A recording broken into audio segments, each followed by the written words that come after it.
Hawks last night with a 97-94 win. Miami playing without Jimmy Butler and Kyle Lowry. They still got the W.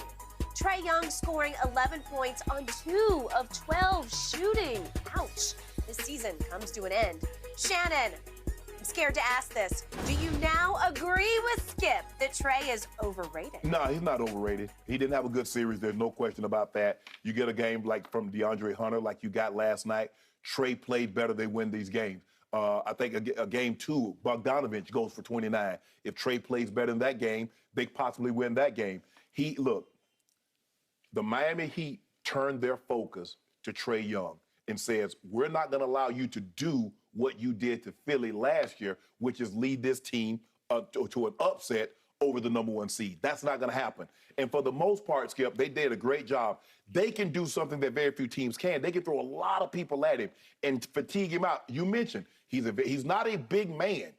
So when you throw Strauss or you throw, even though Jimmy Butler and Kyle Lowry didn't play last night, they still have a plethora of bodies that they can throw at him to fatigue him, kind of like what they're trying to do with Chris Paul. Pick you up 94 feet, make it tough for you to get in your offense, and by the time you do get into your offense, Skip, it's late in the shot clock. But give Miami credit, Skip. They're the one team was in the play-in. They had to win 2 games. And in those 2 games against Charlotte, he was 24-11, and then he goes on the road to Cleveland, and he goes 38-9. So one series does not change, in my opinion, unless how much credit were you giving him last year for getting his team to the Eastern Conference Finals? I don't think he's overrated, because if you think he's overrated because they only won 1 game, I hate to see what you think about the other guy that got swept. I hate to see what you think about him. I hate to see what you think about him. Somebody's trying to change the subject because somebody's got no ammo left. No, Skip. Did we not just watch him last year average 29 and 10 and beat the Knicks? We just watched him go 29 and 11 and beat the Sixers. In the first game against the Milwaukee Bucks, the team that eventually won the championship, he goes 48 and 11. And so now after 1 series, we're going to just throw all of that away. And he was an all-star this year, and he averaged 28, and he averaged 9 assists. So after 1 series, we're going to say, oh, Trae Young's overrated now. And Atlanta was the 9 seed this year. Yes. Is that not underachievement, under expectations? They was in the play-in? Is he one of the most skilled players that we've ever seen? Is he arguably a transcendent player? I need to get you on record. We're not talking about Kadun. Okay. That's all I want to hear you say. We're talking about Trae Young, and I will preface my remarks by saying I like Trae Young off the court. He does not like me, and I don't care. He has called me lame, and I'm going to call this series from him lame and lamer, because that's what it got to be. I'm sorry, back to the Phillies series last year. In Game 7, he shot 5 of 23 because Ben Simmons just said, I'll just take him out of the game, and he did. It wasn't a Trae Young game. It was everybody else, and in the end, it was a Ben Simmons won't shoot free throws game. But still, in 7 games, Skip, he averaged 29 and 11. Okay. My problem is he's just too little. And when I say overrated, it's because everybody else is rating him on the superstar level. You've drawn it back to just he's a star. Skip, no, when somebody has a great game, oh, he's superstar, super. No, there's levels to stardom, and then you got that elite, that KD, that LeBron. Skip, there's levels to this thing. Luka. I think Luka is a superstar. Right. I think Jason Tatum has got his foot in the door, about to walk into the room of superstardom. I'll give you foot in door. I'll give you that. Yes. But I'm going to finish on Trae. He's too little because I don't think he's more than 5'11". and it's not like he's Chris Paul or Kyle Lowry. They're stout and strong, and he's skinny, he can't. He can't muscle you. He can't create space with his physique, right? And he shoots way too many threes for my taste, and way too many logo threes because they're sensational. When he makes one, the crowd goes wild, right? And finally, he's way too turnover prone. He led this league this year, overcame Russell Westbrook down the stretch to lead the whole league in turnovers, and he's now leading the playoffs in turnovers with 30. Right. He had 30 assists in this series and 30 turnovers. Right. That will not work. No, it's got to be 60 to 30. It's just hard to overcome. And then you brought up Luka. I'm sorry, the more I watch little Trey, you call him Ice Trey, I call him Mice Trey, but the more I watch him, I say, Atlanta could have had Luka, and you said it's a cultural fit in Atlanta, and I do not disagree with that. That's a bingo, and it's a cultural fit in Dallas, bingo. Yes. But on just sheer, no, Luka's a better player. Like dynamism, you know, just the ability to lift a franchise. Yeah. Luka's just way better. Yeah, Luka. So Atlanta has to second guess this and say, we should have just sucked it up and taken the white guy, right? I mean, they should have skipped. Look, Luka's bigger. He can score better. He can rebound better. He can assist just as good, if not better. So there's really no downside. And both of them, you don't like either one of them because you think both of them shoot the three too much. Way too much. But Luka he's dialing it down. Yes. And he's got such high IQ. He's starting to figure out, I can do this and they can't stop that. Right. So I'll do this. Right. I'll just get it in the lane because he's got this little hezzy move in the lane that nobody can time up, and he can get to the rim on anybody. Yes. It doesn't matter how tall you are. He will get to the, I'm looking at Trey now, but Luka will get to the rim. Well, you saw him against Rudy Gobert, Skip.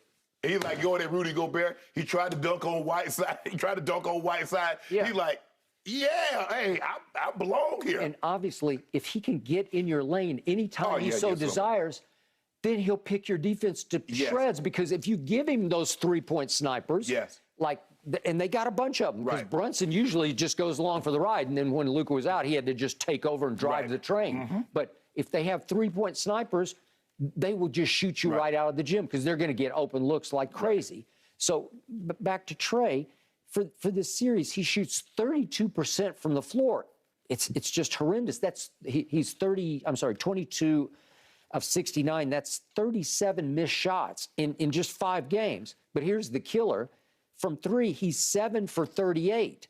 That's 18%. Yeah, that wasn't good enough. It's just, come on, 7 for 38. And then you go 30 and 30 with turnovers to assists. And it adds up to, you had one flash down the stretch of game 3 at home when he finally, he was shooting it poorly, but he finally made a logo 3 that ignited the crowd. And then on the game winner, he got downhill on PJ and took him right into the lane and shot his little running floater and got it up, and it bounced all around the rim, and he got some friendly bounces and it fell. Well, okay, I give you that. And I do think Trey's got a clutchness to him. In fact, I'll give you this. I think he has a little more clutchness to him than Luka does. Just a little bit more. I like him with the ball in his hands with the game on the line. The problem is you can't get enough games on the line with him as your best player. If you have Luka, you're just going to go more places. Your ceiling is way higher. I'm not going to disagree with that. But also, Skip, you mentioned his size. You bring the double team with Luka, Luka can see over it. You bring the double team at Trey, he got to look between your legs. He's lost. So that's the advantage. But Skip, I still, even with that being said, Luka is a better player. Luka is a superstar. But to say Luka is a superstar doesn't mean that Trae Young is overrated. For the simple fact, Skip, nobody thought they would. I thought they would win in one game. And I told you, I said, Skip, they're going to win one game back in Atlanta. It used to be the Highlight Factory. They call it State Farm Arena. But he'll get one game. That's all you could ask for because they was in the play-in tournament. It wasn't like, the difference is the Nets, Skip, although they were in the play-in, people picked the betting favorite in that series were the Nets. Nobody picked Atlanta to win more than a game off the Miami Heat because of these depths. Strus can guard him. PJ Tucker can guard him. Vincent can guard him. All these, Caleb Martin can guard him. And just think, they didn't even play Kyle Lowry and Jimmy Butler. Now, I will say this. This is a game you got to win. 2 of their dogs are out. You lose by 3.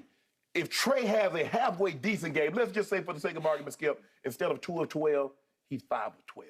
Instead of going 0 for 5, he's 2 for 5. That's a game. That's a game that he's going to have to try to find. He's going to have to figure out how to win these type of ball games. A game like this, when 2 of their best players are out, this is where you're like, you know what? I know I've been playing bad. I know what I'm shooting from the field. I know what I'm shooting from the 3. I'm going to win this. We're going to win this game tonight, guys. That is correct. Remember, game 4, shockingly to me, because I picked Miami to win the East, there's no Kyle Lowry, and I'm thinking, uh-oh, you got a bad hamstring pull because it sounds like not good. Okay, so he's gone for game 4, and you can't win that one. And then game 5, last night, there's no Kyle Lowry and no best player on the team because I told you something about Jimmy Butler, he turns into a playoff superstar. He's not a superstar during the regular season, but they're sitting over there trying to coach.